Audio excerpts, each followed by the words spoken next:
back to my YouTube channel. আৰু মই এটা জিকা কাটি আছো আৰু জিকাই আলু আৰু এনেকৈ মাছ দি তৰকাৰী এখন বনাম আৰু মোৰ এখিনি হৈ গ'ল বিলাহী গলিলে আৰু আলু দিছে আৰু এই ভাজিও হৈ গ'ল আৰু এতিয়া মই ইয়াত পানী দি দিম। Hello' everyone, welcome back to my YouTube channel. সকলোকে স্বাগতম জনাইছোঁ মোৰ ইউটিউব চেনেলতে। আশা কৰিছোঁ ভিডিঅ'টো সকলোৱে সম্পূৰ্ণকৈ চাব। আৰু আজি ব্লগটো ইমানখিনি সময় পৰা ষ্টাৰ্ট কৰিছোঁ আৰু গোটেই দিনটো মানে ৰাতিপুৱাৰ পৰা বৰষুণে দি আছে। এতিয়া 12টামান বাজিছে, বৰষুণটো অলপ অলপ এৰুৱা নিচিনা হৈছে আৰু গোটেই ডাৱৰীয়া একেবাৰে। একদম ৰাতিপুৱাৰ পৰা বৰষুণ আৰু এনেকুৱা বতৰত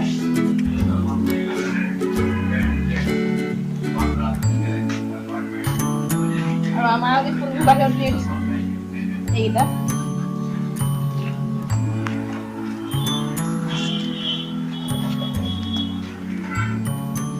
আৰু এইটো নতুনকৈ ৰোৱা হৈছে, এইটো একেবাৰে অৱস্থা নাইকিয়াকৈ ৰুলো পুতি পেলালো একেবাৰে। আৰু এতিয়া বতৰ অলপ ফৰকাল হৈ আছে আৰু এইফালে ৰাতিপুৱা অকণমান বৰষুণ আহা দেখি কাপোৰ ধুই দিলোঁ আৰু এতিয়া কাপোৰ শুকোৱা পৰিৱৰ্তে তিতিছেহে। থাকক আৰু এতিয়া এইবোৰ দেখি। আৰু এইকেইদিন ইমানেই গৰম পৰিলে আৰু আজি বৰষুণ দিয়াত অলপমান ভাল লাগিছে ঠাণ্ডাত। আৰু ইমান গৰম পৰিছিলে এইকেইদিন আৰু ৰ'দটো ইমান কাৰাকৈ ওলাইছে আৰু আজি বৰষুণ দিছে, ভাল লাগিছে, ঠাণ্ডা ঠাণ্ডা নিচিনা এটা হেৰি আহিছে। গৰম নাইকিয়া হ'ল, তথাপিও আকৌ কালিৰ পৰা ৰ'দ দিলে আকৌ গৰম উঠিব।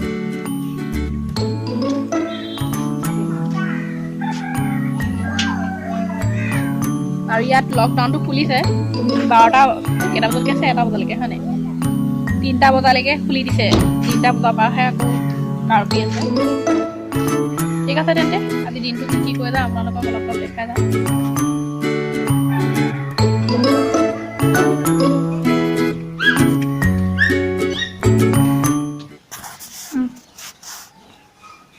আৰু মই এতিয়া জিকা কাটি আছো আৰু জিকাই আলু আৰু এনেকৈ মাছ দি তৰকাৰী এখন বনাম। আজি বহুত কিবা কিবি অলপ এনেকৈ বনাই থকা নাই আৰু আজি এখনীয়াকৈ বনাম। জিকা আলু মাছ এনেকৈ টেঙা বনাম বুলি ভাবিছোঁ, জিকা মাছে টেঙা তৰকাৰী বনাম বুলি ভাবিছোঁ, কিন্তু বতৰটো ইমান ডাৱৰীয়া আৰু অলপ ঠাণ্ডা নিচিনা, সেইটো কাৰণে জেনেৰেলকৈ বনাওঁ। টেঙা তৰকাৰীখন খাই ভাল লাগে, কিন্তু বতৰটো ডাৱৰীয়া হ'ল কাৰণে আজি খোৱাটো কেঞ্চেল। এয়া মই কাটি লওঁ এতিয়া। আৰু মই এয়া টেঙা তৰকাৰী গৈছোঁ, এয়াতো মাছৰ তৰকাৰী মই কেনেকৈ বনাওঁ পাৰিলে আপোনালোকক দেখুৱাম বাৰু, ভিডিঅ'টো সম্পূৰ্ণকৈ চাই যাব। এইফালে বনাই আছে চাহ পাৰিলে আৰু এইফালে মই মাছখিনি হালধি নিমখ সানি লওঁ আৰু এইফালে চব্জি কাটি পেলাই ধুব ল'লোঁ। এইফালে পানীয়ে নাই, এয়া পানী নাই, এতিয়া ওপৰত আকৌ পানীটো দিব লাগিব, তাৰ পাছতহে মই বনাব পাৰিম। আৰু তাৰ আগত একাপ চাহ খাই লওঁ, তাৰপিছত আপোনালোকক আকৌ লগ পাই আছোঁ।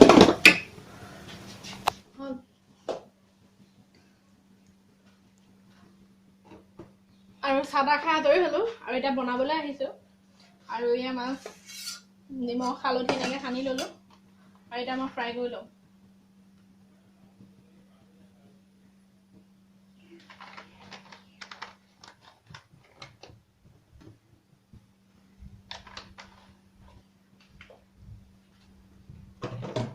আৰু মই বিলাহীটো 3টা দিছোঁ। টেঙা খোৱা কথা নাছিলে, কিন্তু চবে টেঙা খাম বুলিয়ে ক'লে কাৰণে টেঙা। আৰু এইফালে চব ৰাতি আপুনি দেখুৱাইছিলোঁ মই আপোনালোকৰ বৰষুণ দি আছিলে আৰু এতিয়া ইমান ৰ'দ ওলাইছে। এইফালে অলপ ছাঁ পৰিছেগৈ বাৰু, আগফালে পূৰা ৰ'দ ওলাইছে। আৰু সেইটো কাৰণে ভাবিলোঁ টেঙা তৰকাৰীকে বনাই দিওঁ। তাৰ বিলাহী লৈছোঁ, মই নেমু টেঙাও দিম আৰু এয়া নহৰু পুৰি লৈছোঁ, পিঁয়াজ এটা লৈছোঁ, জলকীয়া 2টা লৈছোঁ। পিঁয়াজ টেঙা তৰকাৰী বনালে মই পিঁয়াজ নলওঁৱেই, নহৰুৱে পুৰি লওঁ, কিন্তু আজি জিকা দিছোঁ কাৰণে পিঁয়াজ এটা কাটি দিছোঁ সৰু চাই। আৰু প্ৰায় মই নহৰু পুৰি পেলাই তৰকাৰী বনাওঁ, টেঙা তৰকাৰী। এবাৰ আপোনালোকে নহৰু পুৰি পেলাই টেঙা তৰকাৰী বনাই খাবচোন, খাবলৈ বহুত ভাল হয়। এয়া মই মাছখিনি টানকৈ ভাজি লওঁ।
মোৰ মাছ ফ্ৰাই কৰা হৈ গ'ল আৰু এতিয়া এইখিনি কাটি লওঁ ইয়াত তেল আছিলে আৰু অলপ তেল দি দিছোঁ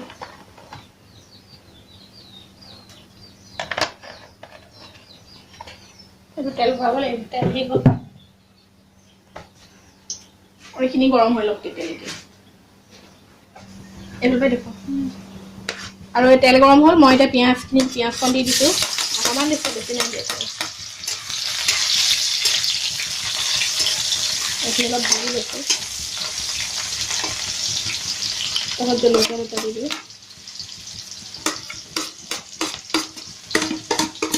আৰু নহৰুটো পুৰিলে মানে গোন্ধটো বহুত ধুনীয়া হয় আৰু সোৱাদটো খাবলৈ বহুত ভাল লাগে বহুত ধুনীয়া সোৱাদ আহে একদম পুৰা ধুনীয়া গোন্ধাই গৈছে নহৰু দিয়াৰ পাছত আৰু ইয়াত মই কোনো মছলা ইউজ নকৰোঁ কাৰণ টেঙা তৰকাৰীহে টেঙা তৰকাৰীত মই মছলা নিদিওঁ আৰু দিলেও খাবলৈ ভাল নালাগে ইয়াত দিছোঁ হালধি সোৱাদ অনুযায়ী দিছোঁ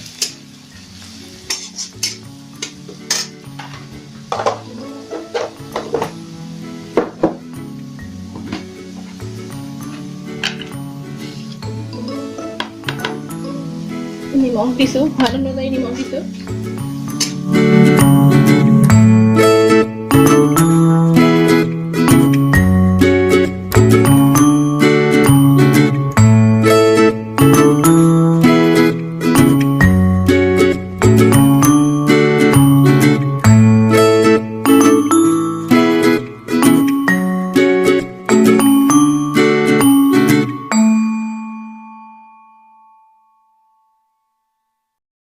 আৰু এইখিনি এতিয়া আলুখিনি অলপ সিজা নিচিনা হৈছে আৰু এনেকুৱাতে মই দি দিম বিলাহীখিনি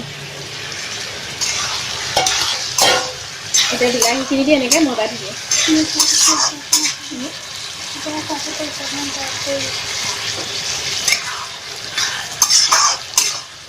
এতিয়া বিলাহীখিনি গলাৰ পাছত মই অকণমান পানী দি পেলাই মাছকেইটা দি দিম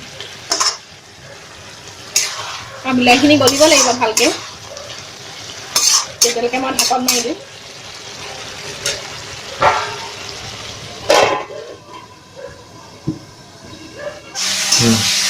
আৰু মোৰ এইখিনি হৈ গ'ল বিলাহী গলিলে আৰু আলু সিজিছে আৰু এইখিনি ভাজিও হৈ গ'ল আৰু এতিয়া মই ইয়াত পানী দি দিম পানীটো নিজৰ জোখ অনুযায়ী দিছোঁ মানে আপোনালোকে যদি বনায় এনেকৈ পানীটো জোখমতে দিব যে কিমান জোখৰ খাব জোলটো ওপৰত ডিপেণ্ড কৰি পানীখিনি দিব মই বেছি জুলীয়া নাই কৰা সেইকাৰণে অলপ কম পানী দিছোঁ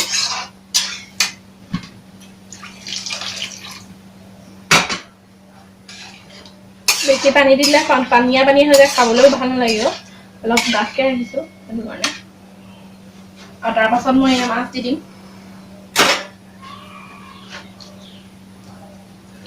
বহুতে বেলেগ ধৰণে বনাই খায় মই এনেকুৱা ধৰণত বনাইছোঁ আপোনালোকে এবাৰো খাই চাবচোন এবাৰ খাই চাব খাবলৈও ভাল লাগে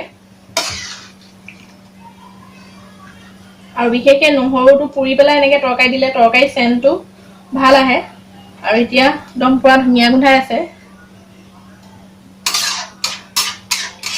আৰু এতিয়া এইখিনি উতলিব দিম আৰু উতলাৰ পাছত মই নেমু চেপি দিম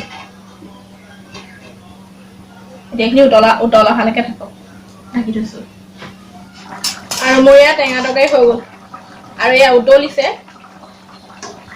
আমাৰ ইয়াত নেমুটো চেপিলোঁ কিন্তু ৰেকৰ্ডিং কৰা নহ'ল নেমুটো দিওঁতে আৰু এয়া আমাৰ মাছৰ তৰকাৰী ৰেডি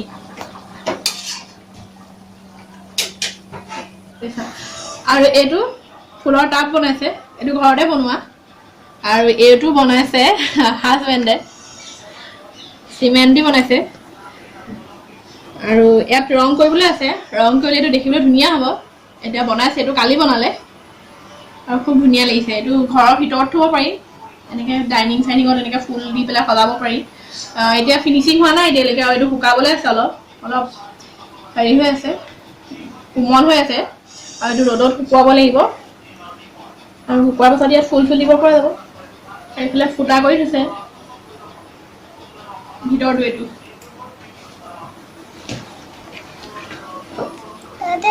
এইটো কোনে বনালে বেটি আব্বাই সেইফালে হাই কৈ দিয়া আৰু কি কৰিবা কৈ দিয়া আমাৰ চেনেলটো জোৰকে কোৱা লাইক কৰি দিব কমেণ্ট কৰিব শ্বেয়াৰ কৰিব আৰু কোৱা আৰু ছাবস্ক্ৰাইব কৰিব ছাবস্ক্ৰাইব কৰিলে বেয়া পাবা ছাবস্ক্ৰাইব নকৰিলে বেয়া পাম কোৱা